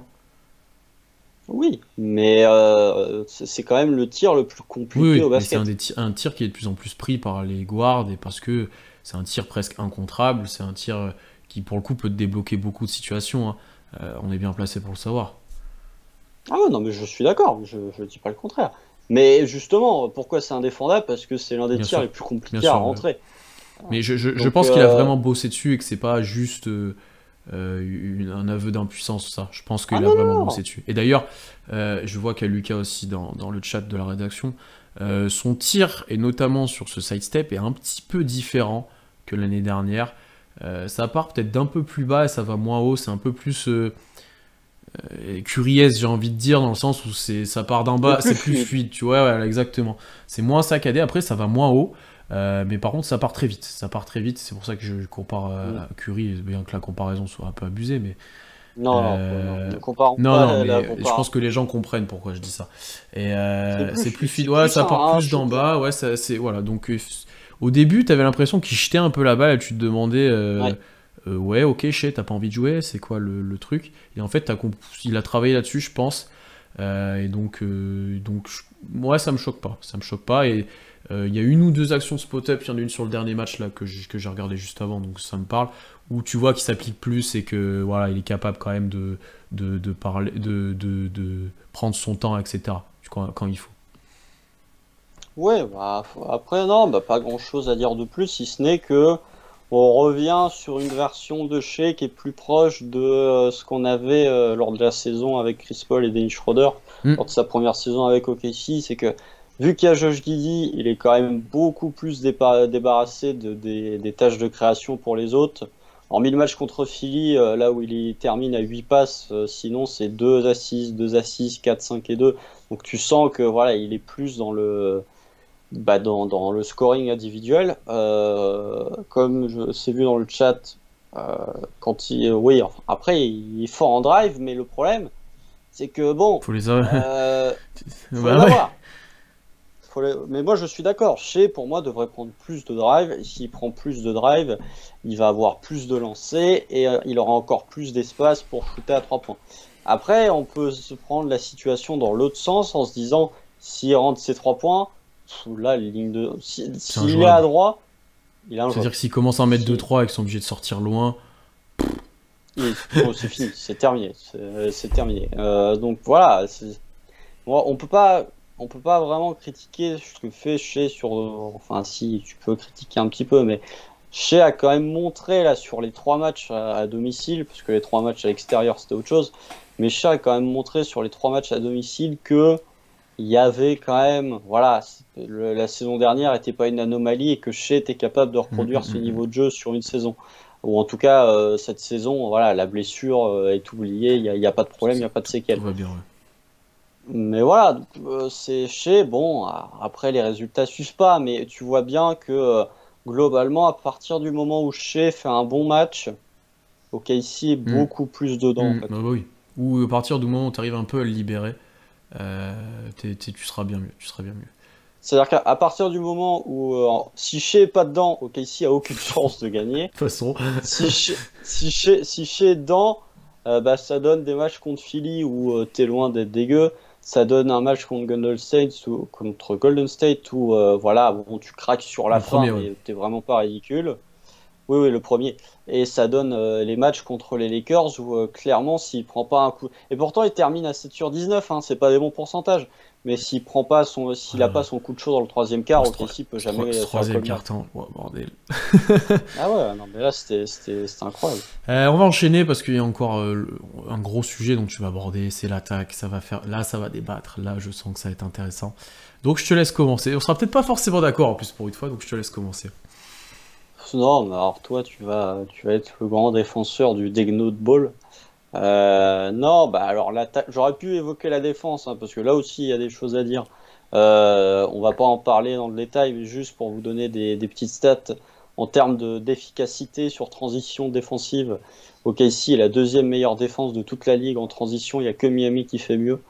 En termes d'efficacité défensive sur demi-terrain, il n'y a que Memphis qui fait pire qu'OKC. Donc OKC est la deuxième meilleure défense sur transition, mais la 29e défense sur demi-terrain. Donc en fait, on prend jamais de contre-attaque, mais une fois qu'on a arrêté la contre-attaque, on est mort. Quoi. Voilà, c'est ça. Donc globalement, c'est... Après, voilà, comme je disais à Pierre en off avant que ça débute, tu m'étonnes qu'on soit parmi les meilleures défenses en contre-attaque, puisqu'il y a quasiment personne qui vient jouer le rebond offensif chez nous. C'est assez criant de voir qu'il y a le pivot qui reste pour prendre le rebond off, mais globalement, dès que le tir part, sinon tu as tout le reste qui part faire le repli. Donc bon, l'attaque, c'est quand même... c'est nul. Hein, c'est un chantier. Que je défende ou pas, c'est un chantier. Oui, mais tu as des chantiers qui sont catastrophiques. Ah oui, non, mais c'est un vrai chantier. Là, c'était dans le sens péjoratif que je disais ça quand même, c'est que c'est un chantier. C'est plus un chantier là, c'est la bataille de Verdun globalement. Donc des petits points stats. OKC est l'avant-dernière attaque de la ligue en termes d'offensive rating avec 97,2. Il n'y a que Détroit qui fait pire. Il y a Houston qui est juste devant. Dallas d'ailleurs est 27ème. Hein. C'est bizarre, tu engages Jason Kidd et ton attaque est dégueulasse. Est-ce qu'il y aurait un lien? Déjà quand il dit je vais faire jouer Luka Doncic off ball. Eh ben vas-y. Vas-y, Vas-y, go, vas-y. Mais bon, un point, tiens, qui est dans le chat, merci Valentin de le soulever. Ça va un peu mieux ces derniers temps, mais Pace. OKC n'a que la 18e Ah ouais, pace de toute la ligue. ça pour le coup, toi et moi, Qu'est-ce que c'est que ça? ça pour le coup, toi et moi, on n'aime pas. Ça, je suis d'accord avec toi. Non, mais qu'est-ce que c'est que ça? C'est-à-dire que tes joueurs rendent pas un tir, t'as des joueurs jeunes et tu les fais jouer demi-terrain. Alors ça s'est accéléré principalement parce que Derek Favors n'était pas dans le starting five. Vous regardez les matchs où c'est Isaiah Roby ou JRE, Ouais, OKC joue plus c'est vite. comme l'année dernière quand il y Mais avait joueurs c'est forts, trop quoi. lent. C'est, Non, mais c'est beaucoup trop lent. Et vous voyez Alors, un titre de comparaison, OKC est 18e, Houston a la première pace de toute la ligue. C'est-à-dire que, ok, ils mettent pas un tir, mais au moins ils jouent vite, quoi, globalement. Je comprends pas pourquoi. Et San Antonio, pour continuer sur les équipes en construction, est 9e, par exemple. Donc voilà, il faut jouer plus vite. Malgré tout. Voilà, même si tu as un Derek Favors et qu'il est carbo au bout d'un quart d'heure, il faut jouer plus vite parce que tu es tellement galère offensivement que si tu joues sur demi-terrain, tu vas te faire défoncer globalement. Ou tu vas pas réussir à mettre un panier. Oui, chez globalement, ralenti le jeu, beaucoup de effectivement, joueurs parce sont coupables. À part peut-être Guidi, peut-être Baisley, parce que lui, il a envie de courir tout le temps, de toute façon. ouais, Dort Dort ralentit aussi ralentit pas pas mal. mal, les intérieurs ralentissent bien. Non, globalement, je, Après, est-ce que c'est une demande du je coach? pense pas. Je pense, J'ai pas de honnêtement, je réponse. pense pas. Je comprendrais pas et vu ce que fait Guidi à côté, qui pour le coup a moins d'impact que chez, tu vois, en termes, je pense, sur Daynol par exemple, je pense pas que ce soit une demande. Après, bon, t'es coach, hein, donc si tu as envie que tes joueurs jouent plus Ah, vite, mais tu je peux suis leur d'accord dire avec aussi toi, de jouer plus vite. par contre, il y a un problème, oui. Donc voilà, pour continuer sur les problèmes, les systèmes, ils sont où? Alors oui, il y a un système qui est magnifique qui nous fait gagner le match contre les Lakers. Ah, celui-là, il est beau. C'est globalement le seul que tu as vu à OKC cette saison, quasiment. C'est-à-dire qu'à partir du moment où 80% des systèmes, enfin 90% des offenses à OKC, c'est soit un pick and roll, soit un end-off derrière la ligne à 3 points. Mais comme Tu... plein d'équipes. Bah Non, si, alors ça, je suis pas d'accord. Non, je suis pas d'accord. t'as vu, T'as- Non. T'as plus de systèmes dans 95% des franchises NBA. Là, OKC, t'es sur le b.a-ba de l'attaque, quoi. T'as rien. Je veux bien que les systèmes en NBA, déjà, c'est quelque chose qui n'existe pas vraiment. Vous comparez à l'Europe, ça n'a rien à voir. Mais il n'y a rien là, parce vraiment. que Y a les rien. Lakers font des systèmes. Non, mais tu veux qu'on parle de l'attaque des Lakers Et qu'on entende aussi, hein, les Warriors, les Warriors, les trois quarts des situations qu'ils exécutent, c'est pas forcément tout le temps annoncé. Alors, oui, les 3 écrans pour Curry, je suis d'accord, mais il y a plein de situations où c'est des principes de jeu. C'est pas un système. Je suis désolé. Alors, on n'a peut-être pas la même notion de système avec les gens. Bah si, pour moi, oui. Pour moi, un système, ça peut être une mentalité de jeu aussi. D'accord. Alors du coup, là, on n'a pas la même définition. D'accord. Donc là, ça, je peux entendre alors. Mais un système, comme tu le parles du horn set qui a été joué en fin de match pour guider et Favors, ça, c'est un système pour moi. Ça, c'est un vrai truc qui a été annoncé, qui a dit tu vas là, là, là, là. Tu vois ce que je veux dire? Des principes de jeu comme d'autres équipes font, c'est pas un système pour moi, c'est des principes de jeu. Tu vois ce que je veux dire? Malgré tout, dans les systèmes qui sont... Si tu parles juste de play calling, je trouve que tu en as quand même... Alors ok, c'est pas non plus la folie, mais tu en as quand même plus dans beaucoup d'équipes. Alors oui, et après, ça je l'entends très bien, et je peux comprendre que ça frustre certaines personnes, bah, surtout quand tu vois que Daynold est capable d'appeler un super truc, quand il a eu besoin, avec Shea qui fait l'écran, etc., qui est super bien joué. Mais en termes de développement de joueurs, c'est pas une solution pour moi, mais ça c'est ma vision à moi et c'est mon expérience à moi aussi, entre guillemets, d'un niveau qui a des années-lumière de ça, mais voilà. Enfin, quel intérêt de dire à un joueur comme Guidi par exemple, là tu vas là, tu fais ci, ça, là tu donnes la balle à lui, tu fais ci, ça. Je comprends pas en fait, pour moi, tu vois. Alors certes, ça peut aider par situation, ça peut aider sur des sites où si tu as vraiment besoin de marquer, etc. Ça, je l'entends. Ou t'es bloqué. Mais moi, ce que je vois de cette attaque-là, faite de principes, de end-off, où il y a des adaptations, pardon. Si vous regardez, c'est pas tout le temps la même situation de départ. Des fois, il y a des écrans off-ball entre meneurs. Des fois, il y a des coupes. Il y a différentes situations. Alors, il n'y a pas énormément de variété. Mais dans les matchs où on attaque pas trop mal, il y en a un peu plus.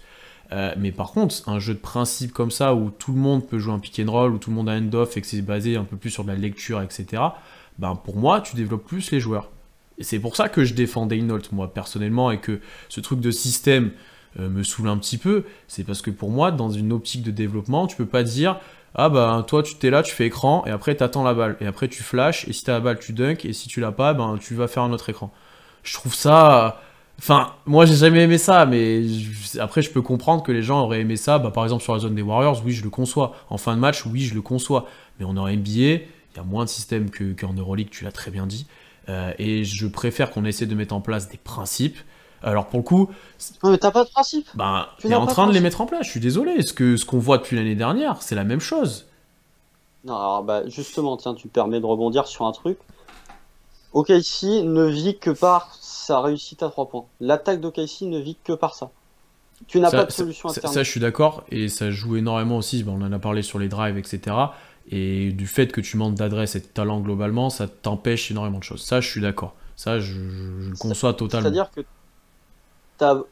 En fait, ça, et ça, voilà, je l'ai dit en privé, même si je déteste, enfin je déteste, je suis pas le plus grand client du tir à 3 points, force est de constater que, allez, j'ai pas la stat, mais à mon avis, 80% des matchs sont gagnés par l'équipe qui a Oui, le meilleur de toute pourcentage façon, à en 3 NBA points. maintenant, enfin, il faut pas se voiler la face non plus. C'est constamment. Y a pas.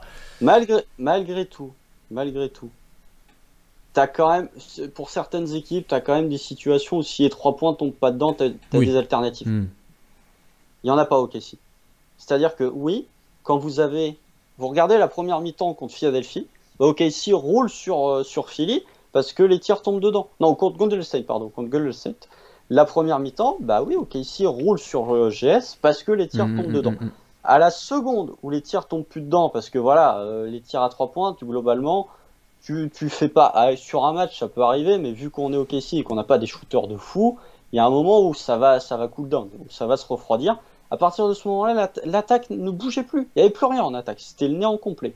Et le problème, c'est que OKC, alors OKC n'est pas l'équipe, tu vois, ça, c'est pas non plus l'équipe qui tente le plus de tirs à 3 points. On est 14e en termes de tentatives.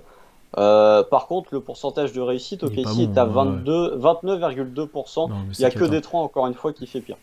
Donc, en fait, le problème, c'est que je veux bien que tu tentes des tirs à 3 points, mais on peut, toi, je sais que tu vas me parler du fait que la plupart des tirs à 3 points sont ouverts, ou en soi, ce ne sont pas des mauvais tirs, mais tu vois que, en fait, les adversaires laissent ces tirs-là au OKC, parce qu'ils savent qu'ils vont pas les rentrer. Cette année, je Donc, suis encore plus d'accord sur ça, le fait qu'ils sont laissés, notamment pour un Beasley, comparé à l'année dernière, tu vois.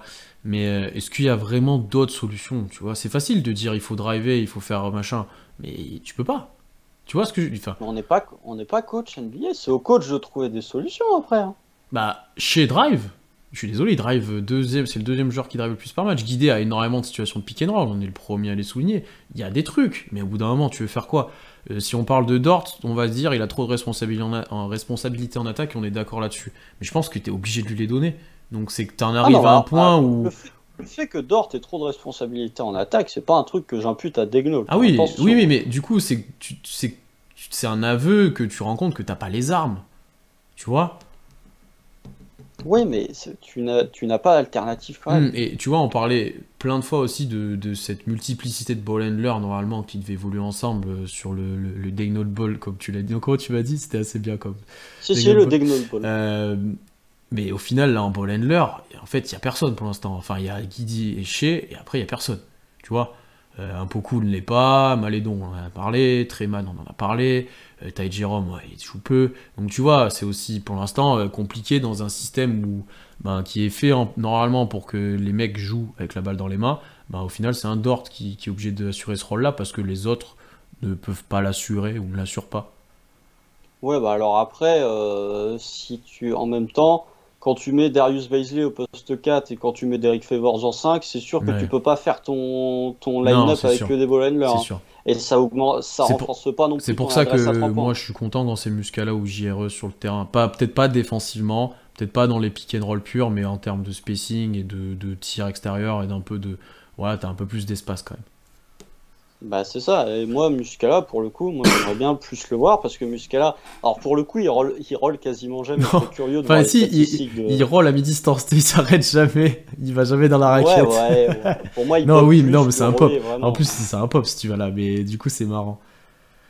Mais ouais, enfin voilà, c'est mon point, c'est que je trouve que en fait la philosophie de jeu d'OKC, alors oui, tu peux, ok, sur les systèmes si tu veux, si c'est vraiment juste d'essayer des systèmes, je suis d'accord. Mais malgré tout, tu vas pas aider tes... En fait, c'est tout le truc, j'ai vu dans le chat, c'est bien de responsabiliser les joueurs, mais quand c'est des genoux comme ça, tu vois, si c'est les Lakers, bon, ils attaquent pas très bien.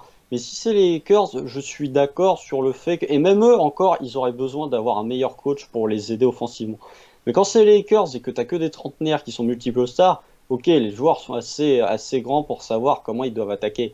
Mais quand c'est des joueurs comme les jeunes d'OKC, qui n'ont pas encore cette... Hormis un Josh Giddey, tu vois, Josh Giddey, bah, vu qu'il est assez intelligent et qu'il a les notions de savoir comment attaquer, un Shea c'est pareil, bah, forcément l'attaque est meilleure quand les deux sont le parquet. Mais quand c'est des joueurs un peu plus green offensivement, ce serait peut-être pas plus mal d'avoir un coach qui les prenne un peu par la main. Je te dis pas de les prendre par la main tout le temps, mais quand même les aider un petit peu au lieu de leur dire allez-y les Je gars, pense que là, débrouillez-vous. après, c'est une confrontation de vision, honnêtement. Est-ce que tu es plutôt dans laisser libre, voir ce que ça donne, leur donner des situations où ils peuvent s'exprimer, quitte à faire des erreurs, beaucoup d'erreurs, ou est-ce que effectivement tu les tiens par la main? Voilà, vous avez compris, on n'est pas forcément dans la même team, mais Bah, en mais je peux le fait, comprendre que, enfin, quand ça devient problématique, effectivement, que tu essaies de faire plus de choses ou de différencier. Là, on nous parle beaucoup du problème de pivot. Un pivot, ça se trouvera quand on aura besoin de gagner, hein. Là, pour l'instant, entre Favors, Muscala, etc., au fil de la saison, je suis sûr que ça fera le taf quand Giro aura progressé aussi. Je suis sûr que ça tiendra et que ça permettra de s'exprimer à peu près. On a joué une demi-saison avec Moses Brown, hein. Je vous le dis, c'était bien pire que ça. C'était bien pire que ça. ouais, il prenait des rebonds, Moses Brown. Ouais. Après, défensivement, c'était nul. Non, mais en fait, pour revenir sur le point accompagner les jeunes ou pas, est-ce qu'OKC, pour moi, OKC est plus proche de par son. Je parle pas de niveau de jeu, mais je parle d'effectif. Pour moi, OKC est plus proche d'une équipe NCAA où c'est globalement les coachs qui font la loi que d'une équipe NBA où globalement les coachs font un peu ce qui. Enfin, ils récupèrent un peu les pots cassés de ce que font les joueurs. Hmm. Voilà, ça se défend. Après, je dis pas que j'ai raison, mais je trouve qu'OKC est plus proche d'une équipe d'NCAA parce qu'il y a tellement de jeunes. Et le problème, c'est que tu as un coach qui lui aussi est jeune, qui a pas de la bouteille, tu vois, comme un Pop Ouais, par exemple, qui mais je pense doit faire énormément de bien. on va pas partir en débat ici de belé, mais moi j'ai jamais trouvé ça très formateur.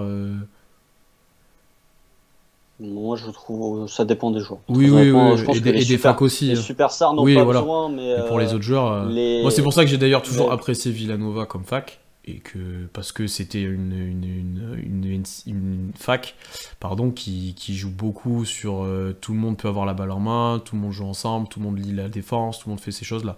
C'est pour ça que ouais, mais ça c'est si mon. Après c'est mon. Villanueva ne draft pas des Ah ouais non, mais je suis superstars, d'accord avec toi. il draft des Hmm. role-players. Que les superstars, oui, bah, tu peux leur dire, tu vas pas, très honnêtement, même si tu peux leur reprocher deux, trois trucs, qui si tu veux coacher un LeBron, un Chris Paul, un Kevin Durant, un James Harden, un Giannis Antetokounmpo, qui si tu veux leur apprendre, qui si tu veux leur dire, ces joueurs-là, ils sont tellement forts que t'as rien à leur apprendre, t'as quasiment rien à leur commander, tu peux Hmm. leur faire deux, trois petits reproches, mais voilà. Mais des joueurs moins forts, des role-players, je pense, voilà, un Michael Bridges, ça peut se coacher je sais pas, un Matisse Taibel, ça peut se coacher. Un Joe Harris, ça peut se Ouais. coacher. Un JRE, voilà, enfin ces joueurs-là, des joueurs qui sont moins forts, je pense que c'est eux qui ont le plus besoin d'un coach. Après, Et je pense que Guidi et Shea se démerderont très bien dans cette situation-là où ils sont suffisamment forts pour soit créer leur panier eux-mêmes, soit pour être suffisamment intelligents et savoir lire le jeu de sorte à fluidifier ça. Mais pour les autres, ils sont tous en galère. Parce que ils sont livrés à eux-mêmes. Giroud est pas en galère pour le coup. Je trouve Oui, pas. mais Enfin, tu JRE, vois, à part, il y en a aussi, enfin, qui sont. parce que j'y ai remis dedans Voilà, aussi. c'est ce que j'allais te dire. Il y en a beaucoup qui sont en galère parce qu'ils mettent pas dedans. Et ça, c'est problématique. Un Dort met dedans, ça va. Mais je les mets dedans, surtout, ça va. Dort, il met pas Oui, non, dedans. mais je te, non, non, mais je te dis, si Dort met dedans, ça va. C'est ça, dans ce sens-là que je te dis. Et je sais qu'il met pas dedans. Si Beasley me met Non. dedans, ça irait aussi, tu vois. Ouais, bon, alors, ouais, bah, ouais, non, mais si je faisais 2m10 et que je faisais 110 kilos, je Ah serais ouais, joueur et NBA ben, aussi. justement, c'est le dernier point qu'on va aborder, rapidement ou pas, parce que je sens que là, ça va être. Ah bah alors là, Là, ouais, et on en là, a les même gens pas parlé, les ils gens aiguisent sont les déjà en train couteaux, là. d'en parler. On va parler de Là, ça Darius aiguise les Bazley, couteaux, ça prépare les fourches. le fameux Darius Bazley. Euh, Il y a eu un message, et toi et moi on était d'accord, où on était à un moment, alors je sais pas si c'est encore le cas pour tous les deux, pas si dégoûté de ça par le début de saison de Bazley. Je sais plus quand c'était qu'on a dit ça. Je pense que Je crois c'était que c'était au moment au, du match au contre les troisième ou Lakers. quatrième, je pense. Ouais, ouais, ouais. Ouais, quatrième, je crois que c'est celui contre GS. Si je dis pas de bêtises. Ouais, avant qu'ils mettent dedans d'ailleurs en plus. Enfin, le premier, Ouais. quoi. Et bon, il y a eu d'autres matchs, etc. C'est, il y a à boire et à manger. Faut être honnête. Bazley, voilà. Euh, Défensivement, on va commencer peut-être d'abord par le moins pire, si je peux dire. Euh, Ouais. Et encore. mais non, alors le moins pire, on va le dire, c'est déjà lui en termes d'intensité, d'énergie, tout ce que vous voulez. Avec Lou Dort, parce que je pense que Lou Dort quand même. Là, on peut pas trop lui reprocher grand-chose, je pense. Il a toujours ce côté foufou. Bon, on a vu ce que ça a fait contre les Lakers. Oui, on dit il joue un peu comme un débile, oui, parce qu'il est foufou complet, il se contrôle encore très peu, c'est très brut. Mais en termes d'énergie, intensité, combativité, j'entends aussi, je pense, il est intéressant. Dans cet aspect-là, déjà, c'est le top 2 pour OKC, je pense, pour moi. Il est intéressant. On avait un point qu'on avait bien aimé pour le coup en début de saison, c'est qu'il avait tendance à exploser beaucoup au cercle avant. Il le faisait beaucoup moins sur les premiers matchs, peut-être un peu plus sur le dernier là. Mais il n'hésitait pas à essayer de dunker sur tout le monde. Une fois, il s'est fait bien contrer par Embiid, Ouais, il s'est fait bien mais il y a défoncer eu par quelques Embiid, hein. gros, il Oh y a eu là là. quelques gros dunks. Il y a eu, voilà, sur pas mal de situations où tu sens que physiquement, il a pris un petit peu. Il n'hésite pas. Ah, il y a Kenrich aussi niveau énergie, c'est vrai. Ouais, c'est vrai. Ouais, ouais, C'est- ouais, bah du coup, ouais, mais Ouais. c'est le top 3, hein, globalement. Et tu vois, il n'hésitait pas à aller au cercle, il n'hésitait pas à finir fort, etc. Bien que des fois il se fasse contrer, bien que des fois ce soit difficile. Là-dessus aussi, plutôt positif sur ce début de saison. Après, il y a des points, voilà, on parle de maturité, QI basket, etc. Où les choix sont encore trop souvent pas bons, où il casse un peu le jeu parfois. Alors des fois ça tombe bien parce qu'il peut finir, mais des fois ça tue le truc. Et bien sûr, la plus grande problématique et qui pourrait complètement débloquer son jeu, c'est s'il mettait un peu dedans, quoi. Enfin, il y a un moment Il où. mettra Mais pas voilà, non, mais dedans. j'ai dit si, mais là, ça devient. Oui, je pense que sur son tir, on a vraiment du mal. Parce que c'est de pire en pire. Après, il y a un Oui. match contre les Ah bah, Lakers où il les met. pourcentages soulignent ça. Ouais. Et un match contre les Lakers, tu vois où ça tombe dedans, ben, il fait un super match, en fait. Enfin, il est vraiment intéressant. Mais du coup, ça tombe, c'est trop Non, mais rare. c'est un Voilà, match tous les combien, c'est rare, voilà. c'est super rare. Donc il y a de quoi être frustré parce qu'il y a beaucoup de négatifs qui ressortent et le négatif se voit beaucoup avec Bazley, j'ai envie de dire. Là où parfois le positif se voit moins parce que c'est des plus petits trucs où on voit qu'il a progressé, etc. Alors que le négatif, bah, c'est des pertes de balles bêtes, c'est plein de tirs loupés, c'est une action en contresens du jeu, voilà, il y a pas mal de choses comme ça. J'ai essayé de mettre les formes, j'ai essayé de pas te découper dans le vide, voilà, et je sais pas ce que t'en penses. Non, moi non, franchement, si j'ai pas découpé Théo Malédon et si j'ai pas découpé Marc Desmelot, je vais pas découper Darius Bazley, hein. Non, non, non, non. En fait, alors, il est frustrant. C'est le problème de Darius Ouais, Bazley, c'est qu'il est particulièrement frustrant, en fait. Tu vois le potentiel, mais le joueur fait pas ce qu'il est censé faire pour se développer. En fait, quand t'as 48% de tes tirs tentés qui sont des tirs à 3 points et que tu t'appelles Darius Bazley, il y a un problème. Je suis désolé, il y a un problème. Mais là, il tente trop de tirs à 3 points. Il faut arrêter ça. Et ça n'est pas aidé par le fait qu'il joue poste 4. Hmm. Oui, alors poste 5, voilà. Il y en a qui sont pas. Il y a Au moins beaucoup de gens qui sont pas au moins d'accord avec lui. offensivement dans le rôle, surtout s'il y a Voilà, au Muscala et moins JRE, offensivement. faites-lui poser des écrans. Vraiment. Tu vois, quand t'as JRE, tu peux avoir JRE qui joue au large en attaque. Alors oui, défensivement, on va nous dire oui, mais JRE, il est trop petit, il peut pas défendre, alors qu'il fait la même taille que Derek Favors, mais bref. Au moins en attaque, Bazley, il faut l'utiliser comme un 5. Il faut l'utiliser comme un 5, c'est pas possible. Mais Oui, donc voilà, Bazley est frustrant. Je trouve qu'il prend beaucoup trop de tirs à 3 points. Il y a des trucs que je trouve un peu méchants, voire, enfin, pas méchants, mais on va dire. Je trouve que quand tu vois Bazley, c'est le pire joueur de l'effectif de Non. Kelty sur ce début de saison. C'est un peu immérité. Je comprends les Ouais, critiques, je comprends la je comprends frustration. pourquoi il y en a qui disent ça, parce que vu le rôle qu'il a, en fait, tu vois qu'il fait du négatif. Mais il y a bien pire, hein. Il y a bien pire. Non, mais après, voilà, et encore une fois, Darius Bazley est frustrant, mais il faut voir que globalement, en attaque, il y a JRE qui est bon, il y a Shea et Guidi qui sont bons, il y a Muscala qui met dedans, et puis c'est à peu près tout, hein. Hmm. Kenrich est aussi satisfaisant, mais voilà, Kenrich, on sait qu'il apportera On toujours sait. son quota, et voilà. Mais oui, en fait, je pense que les gens sont frustrés avec Bazley, comme c'est dit dans le chat, parce que on sait qu'il a du potentiel. Très franchement, Darius Bazley qui est bien utilisé, tu sens qu'il a un vrai potentiel pour tourner, je pense, à 17 ou 18 points par match, avec des pourcentages corrects, hein. Attention. Mais ouais, c'est frustrant, faut qu'il arrête de prendre des tirs à 3 points, autant de tirs à 3 points. Déjà, il augmentera son pourcentage de tir. Euh, Vas-y, là, en début de saison, il commençait à dunker, à pas jouer à la Giannis, mais en tout cas, à plus jouer comme un intérieur. Voilà, je trouve que, voilà, en termes de vitesse pour Hmm. driver, c'est pas le pire. Je pense Oh qu'il peut non, se oui. débarrasser de son adversaire quand il va driver. Lui aussi est pas aidé par la pace lente. Je pense que Darius Bazley, avec une pace plus élevée, bah, il aura plus moyen de marquer des paniers en Ouais. contre-attaque, il aura peut-être plus moyen d'être lancé et Bah, de mieux c'est un des terminer. seuls qui. Je pense que c'est celui qui joue le plus de contre-attaque pour OKC d'ailleurs, hein. C'est toujours lui qui est devant, plus Je ou pas moins. la stat, Mais je mais pense que ouais. moi j'ai quand même cette impression-là où c'est souvent lui qui est devant, qui reçoit les passes, quoi. Oui, oui, bah, c'est possible. Mais voilà, donc il faut moins tenter de tirer à 3 points. Oui, je comprends les critiques. Et moi, je suis déçu du début de saison de Darius Bazley. Je trouve que défensivement, il devrait plus jouer comme un John Collins. Je suis tout à fait d'accord avec Lucas. C'est vraiment, pour moi, c'est le point de comparaison. Regardez ce que fait John Collins avec Atlanta, là, le début de saison. Il est vraiment excellent, John Collins, je Mm. trouve. Et pourtant, il évolue à côté de Clint Capella. Clint Capella, qui est vraiment l'intérieur par excellence, qui a Les pas de rim tir à 3 runners points. Voilà. ultime, ouais. Et pourtant, John Collins, il est parfait. Après, est-ce que Darius Bazley a Trae Young comme meneur Non, pour le lancer en peut-être pas l'air? quand même. Non, non. Josh Giddey est bon, mais voilà, Josh Giddey, est-ce qu'il, en fait, voilà, c'est ce que je disais en début de live quand je parlais des rotations.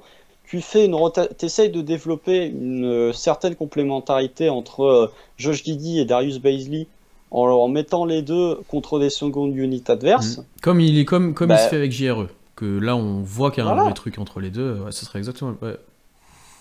Donc, pour moi, voilà. Donc oui, il est frustrant, mais oui, il est décevant, mais il y a du potentiel. C'est pour ça vraiment qu'il casse les pieds, c'est que il y a quand même, voilà, physiquement, ça a un peu progressé. Défensivement, par contre, je trouve qu'il a régressé par rapport à la saison Mm. dernière.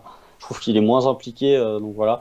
Et oui, il est frustrant. Je vais pas dire, il est frustrant et mauvais sur ce début de saison. Je vais pas dire le Voilà. contraire. Mais il fallait quand même en parler un petit peu, voir nous, parce qu'on avait un peu un avis différent où il se faisait découper dans tous les sens, on avait l'impression. Comment on s'est dit, ouais, c'est peut-être pas si pire que ça sur certains points. Donc voilà, on voulait aborder ce point-là. Alors que je viens de voir que Dort est out ce soir pour jouer contre PG. Ah! Le match qu'on doit gagner. Bah oui, le match qu'on doit gagner. Ben là, franchement, vous regardez le début de saison de Phoenix, vous regardez surtout le début de saison des Ouais. Clippers, il y a de quoi se frotter les Ouais. mains, hein, globalement. Et là, c'est embêtant, parce que là, ça va être compliqué sans Dort. Ça va être compliqué. Bah, Là. là, c'est-à-dire Ah, que, tiens, bah, en on va fait, finir juste sur ces. Qui start? qui va Allez, starter? qui start? Qui Voilà. start? Est-ce que Théo start? Non, je pense pas. Est-ce que Je peux Poku start? Kenrich? Kenrich, Tu fais peut-être. Guidi, Ouais. tu fais Allez, Guidi chez je mets, Kenrich, je mets, je mets Bazley. Poku ou Kenrich. Mais je dirais Kenrich. Ouais, moi je dirais Kenrich aussi. Pour défendre sur PG en plus. Donc, Ouais, ouais, ouais, ouais. Bon, après, PG, globalement, tu peux sur ce difficilement début de défendre saison, sur lui ouais. sur le Mais début de bon, saison. pénible. Par contre, tu peux défendre sur les autres assez Ouais. facilement, globalement. Dommage qu'il n'y ait pas d'ordre pour ce match qu'on aurait bien aimé gagner, celui-là pour le coup. Ah, attends, ne parle pas trop vite, ne parle pas trop vite. On va... Parce que là, pour le coup, l'attaque des Clippers, Ah oui. globalement, le premier à 100 points à gagner, hein, parce que c'est vraiment nul aussi. On va arrêter là. Merci à tous d'être venus ou passés ou d'être restés tout le long sur le live. Merci d'avoir été très actifs dans le chat encore une fois. Toujours un plaisir de voir un petit peu vos avis, de faire quelques sondages. Là, j'en ai pas trop fait après, mais on en a fait un petit. Ça se met en place doucement. On se retrouve dès la semaine prochaine normalement pour un épisode. On a encore beaucoup de choses à dire. On a gardé des sujets sous le coude du coup. On a été un peu long. On a encore des sujets sous le coude du coup. Abonnez-vous partout. Toutes les plateformes d'écoute pour le format audio, sur Twitch, sur YouTube pour tout le format vidéo, les lives, etc. Twitter, Instagram, bien entendu. Soyez là ce soir quand même. C'est moi qui live tweet. Soyez là pour me soutenir, s'il vous plaît. Ça se trouve, ça sera très long. Donc venez voir si on bat les Clippers. On aimerait bien les battre. Et voilà. Bon. À bientôt tout le monde. Passez une bonne soirée. Profitez bien de vos nuits NBA. Salut. Salut.